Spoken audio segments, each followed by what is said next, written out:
les Ivoiriens vont aller à une élection. Jamais l'élection présidentielle n'a suscité autant de remous, autant de controverses, autant de spécialistes qui ont pris pour certains la tangente, ne voulant pas prendre position au risque de prendre des risques. Nous sommes à Paris. La diaspora, par le biais des réseaux sociaux, montre des éléments, des vidéos, des images, souvent effrayantes, souvent même qui n'ont rien à voir avec la réalité sur le terrain en Côte d'Ivoire. Ici, nous avons décidé de prendre la parole. Ceux qui sont pour que M. Ouattara soit candidat à partir des tests, ceux qui sont contre à partir des tests, mais il faut que la diaspora se prononce. Elle va se prononcer à partir de cette lucarne que nous ouvrons. La parole aux spécialistes, juristes, avocats, en un mot, hommes de droit. Le président Ouattara a-t-il le droit de se présenter, oui ou non? Nous rencontrons cet effet. L'avocat ivoirien, maître Zedzé, de la Ouettitude, il est au barreau de Paris. Beaucoup de gens le connaissent.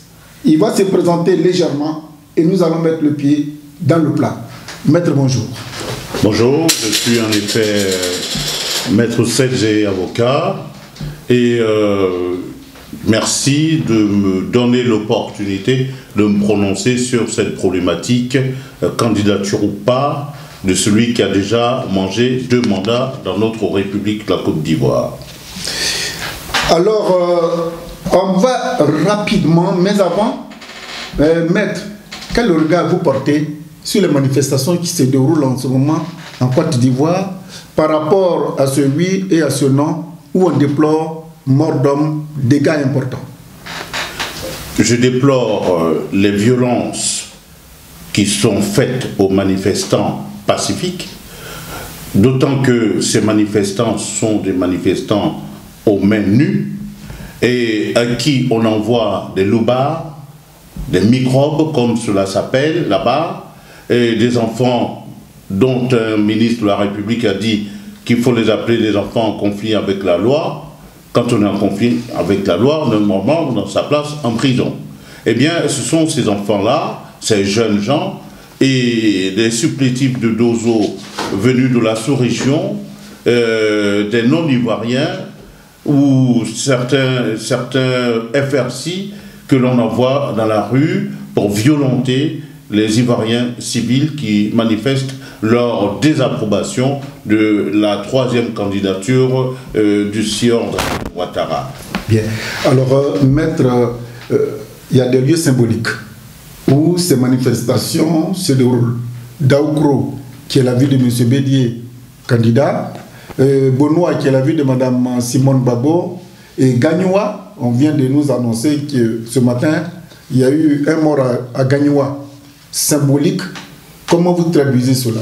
Comment vous l'interprétez? Vous auriez dû aussi, ou pu ajouter Ferkessédougou, vous auriez pu ajouter Abidjan, tous les quartiers d'Abidjan, la capitale économique, vous auriez pu ajouter d'autres contrées, Dabou, Daloa, que sais-je encore, c'est presque toutes les villes et tous les hameaux de la Côte d'Ivoire qui sont en ébullition. Mans également, Zouaoulien. Et donc, voyez-vous, c'est tout le pays qui actuellement exprime son mécontentement, son ras-le-bol à ce 3e mandat. Eh bien, vous avez parlé de villes symboliques, emblématiques. C'est une vision un peu manichéenne de la part des tenants du pouvoir, qui voient derrière les manifestations de ces localités que vous avez citées, la main soit du président Bédié, soit de la première dame Simone Babo. J'indique simplement que les Ivoiriens sont libres de manifester où ils veulent, et ça n'a rien à voir avec l'origine de tel leader ou tel autre. Et puis, Simone Babo, figurez-vous qu'elle est née à Mossou, elle n'est pas de Bonoa. Il faut restituer la réalité. Et donc, on essaye de lui coller l'image de Bonoa pour dire que c'est elle qui serait derrière. Non. Et bon, M. Bédié non plus, le président Bédié non plus, ce sont les Ivoiriens qui manifestent leur mécontentement. Alors, Maître Zézé, à l'entendre, est très très patriote. Est-ce que je me trompe pas, maître? Vous avez raison, je suis patriote, j'aime mon pays. Le patriotisme, c'est l'amour de la patrie. C'est différent du nationalisme qui est un peu la haine de l'étranger, ce qui n'a rien à voir avec ce que nous donnons comme sens au patriotisme ivoirien. Nous aimons les étrangers, la preuve, c'est le pays qui accueille le plus d'étrangers en Afrique, voire dans le monde.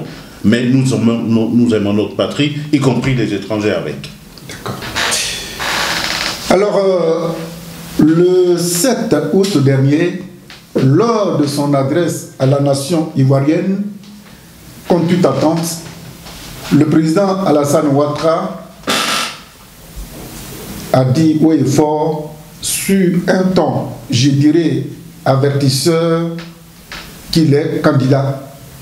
Parce que le peuple de Côte d'Ivoire, les militants du RHDP, le lui ont demandé après le décès de M. Bonkoulibaly, qui était supposé être le candidat, n'est-ce pas, du RHDP. Juste après s'être proclamé candidat, l'ébullition des colères, des mécontentements, des joies. Alors, maître, vous qui êtes avocat, instruit dans le droit, M. Ouattara a-t-il le droit ou non, en fonction des textes de la Constitution, d'être candidat ou pas?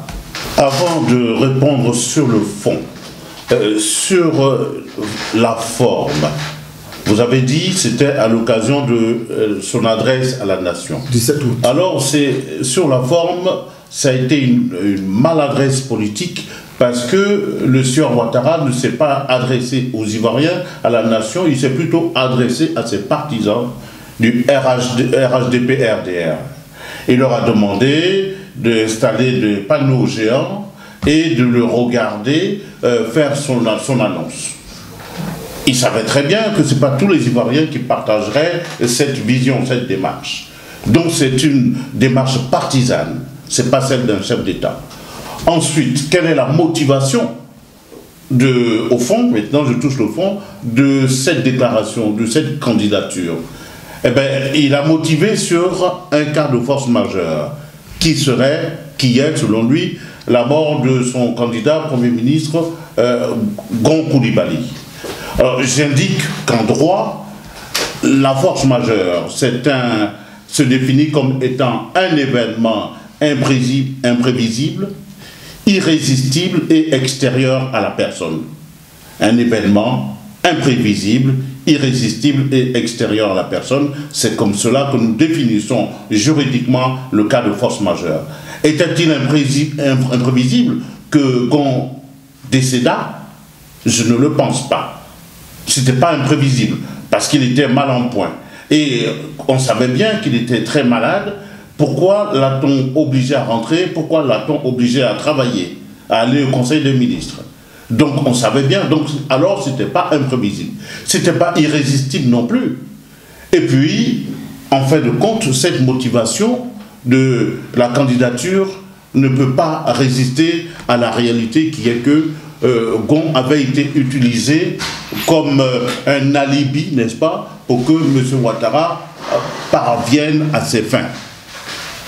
Et je le dis en toute sérénité, parce que le truc, c'était quoi? Le montage, c'était que Gon soit candidat et qu'il soit président par fraude et qu'il désigne M. Ouattara comme vice-président. M. Ouattara partait sans partir. C'était ça. Maintenant, juridiquement, la nature en a décidé autrement. Juridiquement, constitutionnellement, M. Ouattara ne peut plus être candidat à l'élection présidentielle.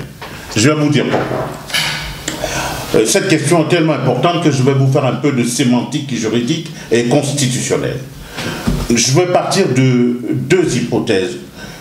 La première, c'est que nous étions, depuis 1960, à l'époque oufouettiste, de façon linéaire, dans une république au mandat présidentiel illimité. Parce que l'article 9 de la première constitution de la République de Côte d'Ivoire disait que le président de la République est élu au suffrage universel direct, il est rééligible. Le mandat était illimité. C'est ce que nous avons vécu, et d'ailleurs c'est ce qui a expliqué la longévité du pouvoir oufouettiste. Nous arrivons en 2000. Le président du FPI, Laurent Gbagbo, et son FPI sont passés par là. Le décret du 30 avril 1990 est passé par là. On arrive en force. 1999, le coup d'État n'a rien à voir? Non, je parle d'abord du multipartisme. On arrive au décret du 30 avril 1990 et qui a effectivement forcé la main du pouvoir PDCI, parti unique à l'époque, à ouvrir les vannes, à permettre le multipartisme qui était pourtant inscrit dans la première constitution à son article 7. Eh bien, alors on arrive au KMKA jusqu'en 2000. Il y a eu le coup d'État effectivement du 24 avril 1999, mais par la suite, il y a eu la présidentielle de 2000. Dans la foulée, le général Robert Guéhi donc va nous fournir une constitution de la Deuxième République qui, en son article 35, va changer la donne. On n'est plus, conformément à l'article 35 de la nouvelle constitution, dans un mandat illimité. Le mandat sera limité. Le président de la République ne peut avoir que 2 mandats. Depuis donc la constitution d'août 2000 en son article 35. Alors, la Côte d'Ivoire est entrée dans une phase moderniste, comme tout pays, comme tout état de droit, où un président ne peut pas avoir plus de 2 mandats. Et donc, compte tenu de la nouvelle donne, nous arrivons en 2016, le président en place, je ne dirais pas élu, le président en place, Dramane Ouattara, va faire sa réforme constitutionnelle sans pour autant remettre en cause le principe de 2 mandats. Je vais vous expliquer, et tout le monde le sait, vous le savez. De la nouvelle constitution de 2016, 8 novembre 2016, la nouvelle constitution, en son article 55 alinéa 1er, dit bien, en reprenant in extenso les dispositions antérieures, le président de la République est élu au suffrage universel direct, il est réélu une fois. Vous voyez, donc, nous sommes donc dans une espèce de continuum, nous sommes dans un continuum, la République de Côte d'Ivoire s'est dotée de 2 mandats. Il n'y a plus 3 mandats, le mandat est limité à 2. Donc, compte tenu de cela, et comme M. Ouattara a déjà consommé 2 mandats, il ne peut plus être candidat. C'est ça la réalité constitutionnelle. Alors, sur le sujet, je crois qu'il y a plusieurs interprétations. La première, le camp RHDP dit que cette nouvelle constitution qui a été votée le 8 novembre 2016, nous rentrons dans une nouvelle république qui n'a rien à voir avec l'ancienne république. Pour ce faire, M. Ouattara est un nouvel homme, un nouveau candidat qui peut se permettre de briguer le premier, mais pas le 3e mandat, parce qu'il faut qu'on arrive à faire la part des choses. Eux, ils disent que c'est le premier mandat de la nouvelle constitution datée du 8 novembre 2016, et non l'ancienne constitution au regard de laquelle M. Ouattara ferait un 3e mandat. Donc pour eux, ce mandat, cette candidature est une candidature conforme, rentrant dans la nouvelle constitution, comme si M. Ouattara venait d'être un nouveau candidat, mais pas un ancien président de la République. Voilà comment eux, ils interprètent la chose. Maître. Alors, ils interprètent comme ça parce que ça les arrange ainsi. En réalité, ils savent très bien que leur président du RHDP ne peut plus être candidat. Pourquoi? Parce que eux-mêmes, y compris M. Dramane Ouattara dans son adresse à la nation, dit j'avais effectivement dit que je ne serais plus candidat, et il savait pourquoi. Il avait dit qu'il ne serait plus candidat. La parole est sacrée, surtout présidentielle est sacrée. Il revient sur sa parole. Souvenez-vous qu'au mois de mars, quand il a fait sa déclaration, le président Macron l'avait félicité par un tweet. Et il avait dit, il avait félicité d'être un président qui se comporte de façon moderniste, etc. Et il revient sur la parole, il donne l'argument que j'ai développé tout à l'heure, j'ai donné le contre-argumentaire, et puis, donc, il dit, oui, je viens à titre, je viens exceptionnellement parce qu'il y a un cas de force majeure. Pourquoi M. Ouattara lui-même n'a pas dit, s'il était sûr de son coup, pourquoi il n'a pas dit, je me présente pour la première fois? Il a dit, je sais que je ne devrais pas, et d'ailleurs, le panel qu'il avait mis en place, les spécialistes, les constitutionnalistes, de la bouche de Cissé Bakongo, j'aurais pu vous montrer cette vidéo, vous l'avez en tant que journaliste. M. Cissé Bakongo, enseignant en droit, constitutionnaliste, a déclaré RHDP. Il a déclaré plusieurs fois, même chez vos confrères d'Afrique Média, que non et non, M. Ouattara ne serait plus candidat, il n'a plus le droit d'être candidat. Alors, à sa dernière sortie, c'est Adama Bictogo qui a déclaré, alors que les dés étaient jetés, M. Cissé Bakongo a fini de nous convaincre qu'il n'y a pas de possibilité pour M. Ouattara de faire un troisième mandat. Bictogo, à ce moment-là, sort de son chapeau. Oui, c'est le premier mandat de la Troisième République. Attendez, dans cette constitution... Il y a trop de confusion. Non, non, il n'y a pas de confusion. C'est de la mauvaise foi. Dans la constitution de M. Ouattara lui-même, il n'est marqué aucune virgule, pour ne pas dire aucun article, disant que le mandat du président en exercice ne compte pas. Et que nous sommes dans la Troisième République et qu'en 2020 commencera le premier mandat d'un éventuel candidat qui serait déjà président. C'est pas marqué. Parce que le droit aime la clarté, voyez-vous. Le droit, c'est comme la mathématique. 1 plus 1 égale 2, 1 plus 1, c'est pas 3. Et donc, si M. Ouattara l'a dit et qu'il avait reconnu qu'il ne serait plus candidat, que son spécialiste maison, Cissé Bakongo, l'a reconnu, et je signale que Martin Bléou, professeur Martin Bléou, vient de trancher le débat également, disant qu'il n'y a pas de possibilité dans cette constitution qui pourrait faire de Ouattara un candidat pour un troisième mandat. Je termine là-dessus avec l'article 183 qui devrait mettre tout le monde d'accord. Regardez dans la constitution de M. Ouattara lui-même, son article 183 de cette nouvelle constitution. Oui, allez-y. Nous indique bien que les lois en vigueur au moment de l'entrée en vigueur, pour ne pas faire un jeu de mots, les lois en vigueur restent. Les lois en vigueur, effectivement, restent, sauf si elles arrivaient à être en contradiction avec la nouvelle constitution, ce qui n'est pas le cas. Alors, l'article 55, alinéa 1er, n'est nullement en contradiction avec l'article 35. L'article 35 de la Constitution de 2000 n'est pas en contradiction avec l'article 55. Okay. Et donc, les deux font un bloc pour dire, en Côte d'Ivoire, désormais, depuis 2000, il n'y a plus de possibilité d'aller au-delà de 2 mandats. Maître, quand on vous entend parler, et je voudrais rappeler que la parole sur cette confusion qui se transmet, qui se transforme en violence pour une question de compréhension, la diaspora s'y prononce. Celui avec qui nous entamons cette lucarne, il s'appelle Maître Seda. Oui. Seda. Excusez-moi. Et il se prononce depuis Paris. La diaspora va prendre ses responsabilités désormais d'intervenir dans le débat sociopolitique en Côte d'Ivoire. Au lieu que ce soit des marches intempestives, nous allons leur donner la parole.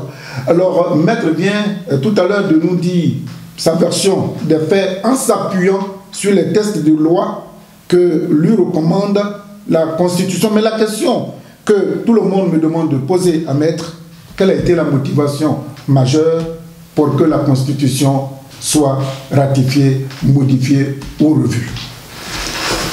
Alors, cette question devrait être posée à M. Dramane Ouattara. Je me permets le prénom Dramane parce que lui-même, il a dit le 6 août, ce n'est plus condamnable.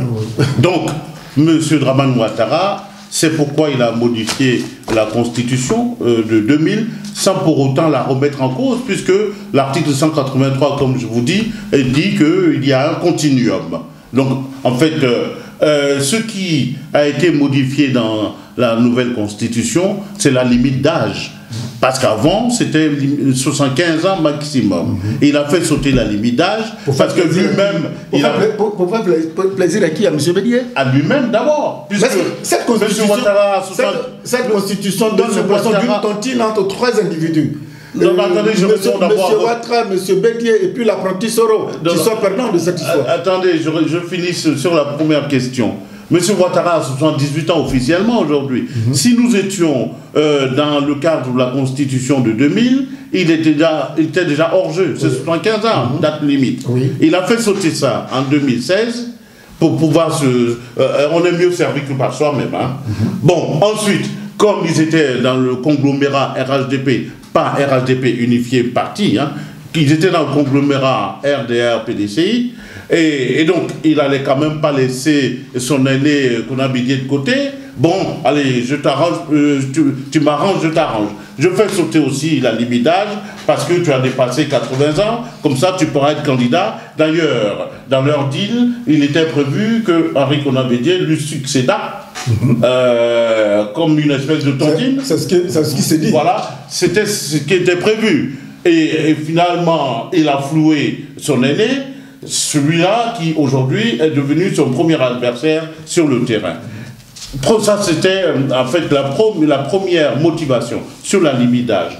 La seconde motivation, ou sinon la deuxième motivation, c'est sur la nationalité ivoirienne en tant que telle. Il fallait être non seulement ivoirien, mais également être père et mère, eux-mêmes ivoiriens d'origine. La nouvelle constitution fait sauter père et mère ivoirien, mais c'est désormais père ou mère ivoirien. Voilà les deux motivations qui, effectivement, qui avaient présidé à cette réforme constitutionnelle. Je voudrais demander à Maître,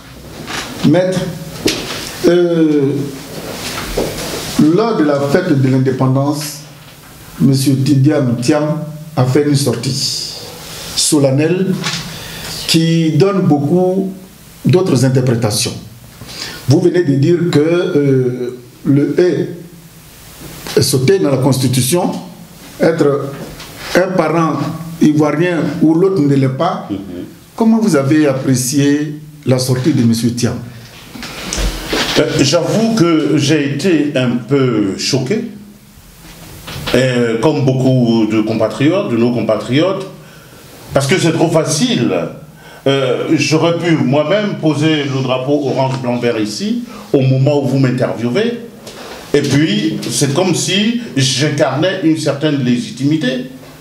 M. Thiam est un citoyen lambda, je ne connais pas sa véritable nationalité, mais il n'est élu à aucun mandat en Côte d'Ivoire. Il n'est ni député ni maire. Comment se fait-il qu'il fait son auto-interview ou une vidéo avec le drapeau de la Côte d'Ivoire? Ça, quand même, c'est un peu choquant. Parce que tout citoyen peut faire ça. Et donc, pour moi, il y a anguille sous roche.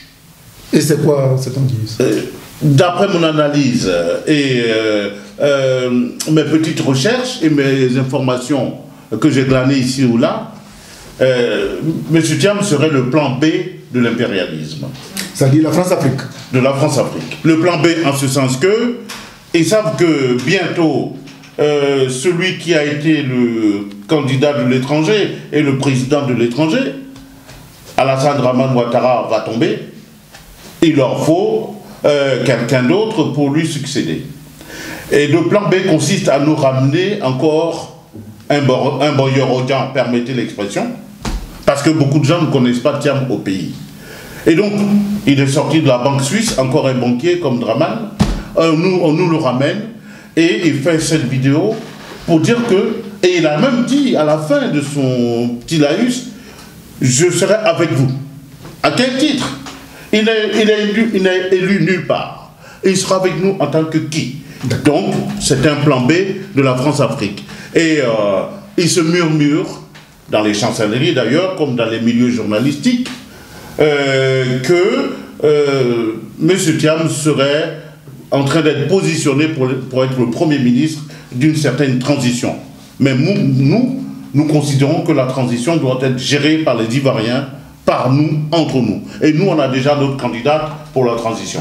Bien, alors... nous sommes quasiment en fin d'émission. On est venu rencontrer Maître pour qu'il nous donne son point de vue en tant qu'homme de droit. Est-ce que la nouvelle constitution permet à M.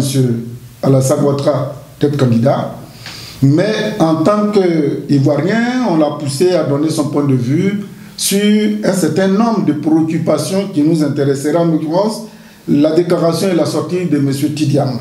Alors, la toute dernière question que nous allons poser à Maître, n'est-ce pas une certaine frayeur de l'opposition de voir M. Ouattara en tant que candidat qui fait que les Ivoiriens paniquent à tous les horizons? Maître, répondez-nous.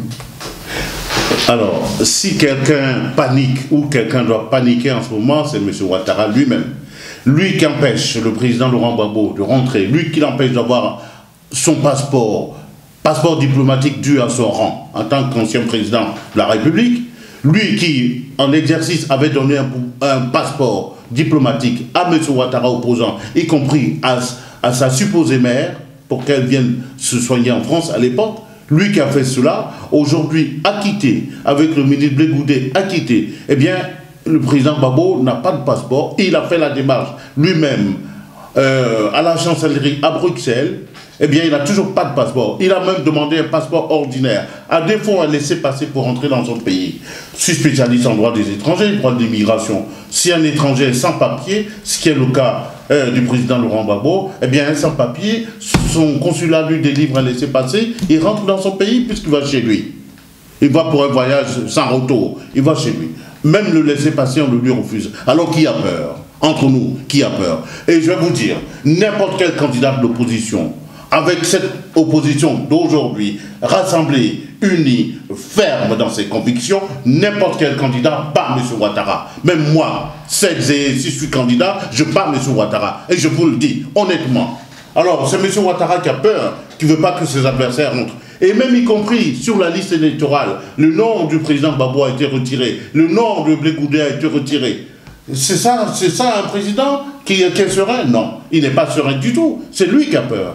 Et donc, ce débat, c'est un faux débat quand ils disent on ne veut pas qu'il soit candidat à Alassane Ouattara parce que nous avons peur. Non, nous respectons notre constitution, les textes que M.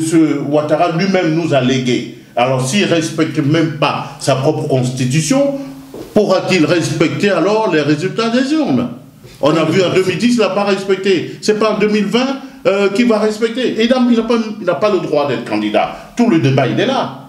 Il vous effraie? Non, il ne nous effraie pas, il s'effraie lui-même.